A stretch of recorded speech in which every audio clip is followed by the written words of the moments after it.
Hi po sa inyo lahat. Ito yung niluluto natin, talbos ng kamote ang uulamin natin. Pakukulon lang natin yung tubig, tapos nilagyan natin sa sibuyas, bawang, wala tayong kamatis.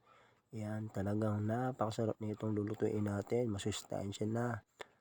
Ayan na nga, naluto na natin yung talbos ng kamote. Siyempre, meron din tayong paksiw dyan na isda. Sausawan na suka.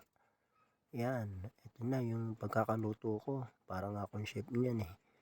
Dahil ang dami ng niluto natin. Siyempre, meron tayong kanin. Napakaraming kanin. Tara, kain tayo. Sumandok na ako ng talbos ng kamote dito. Dinamihan ko.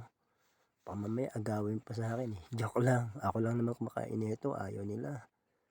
Kailangan na nating kumain ng gulay para tumaba tayo at lumakas. Siyempre, di ba? Ayan. Tapos nilagyan natin siya ng suka. Napakasarap na ito. Halos naglalaway na ako dyan. Sa gutom na rin. Bali, hindi na nga ako nakapag-antay magbihis dyan. Kumuha na rin tayo ng paksiw.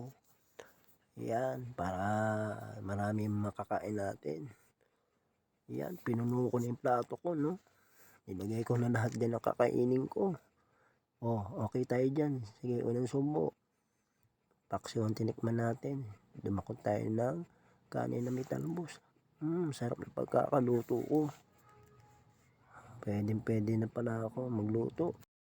At nagkamay na rin tayo dito. Bago tayo kumain, nagugas muna tayo ng kamay. Siguro din natin malinis ang ating kamay bago tayo kumain. Yan, mapaparami ang kain talaga pag ganitong ulam mo. Mga susunod na araw, magluluto ulit tayo ng gulay. Paborito ko kasi mga gulay. Tulad ng mga pakbet, talong, ampalaya, repolyo, sayote, malunggay. Halos lahat na yata ng gulay. Paborito ko na eh.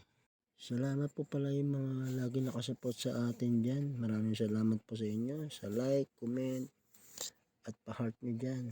Salamat po sa lahat ng mga nanonood sa atin. Yan, enjoy lang po tayo. At sa mga nagsisend sa akin ng mga star, maraming salamat po sa inyo. God bless po. At susubukan na rin natin gumawa ng content ng mga mukbang. Maganda rin po pala sa paggawa ng content ang pagmumukbang. Kaya naisipan ko na rin siya isama sa mga vlog ko.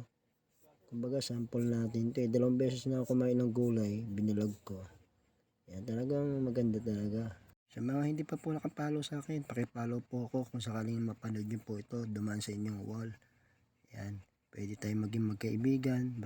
Pakipollow na rin po ako sa aking FB page, Tropa ni Jopang, sa TikTok at YouTube. Yan yung mga account natin. Ina-upload ko yung mga videos ko din dyan. Yan, salamat sa lahat ng mga kaibigan natin, family, sa mga nanonood sa atin. Maraming salamat po sa inyo. Ingat po tayo palagi. God bless you all.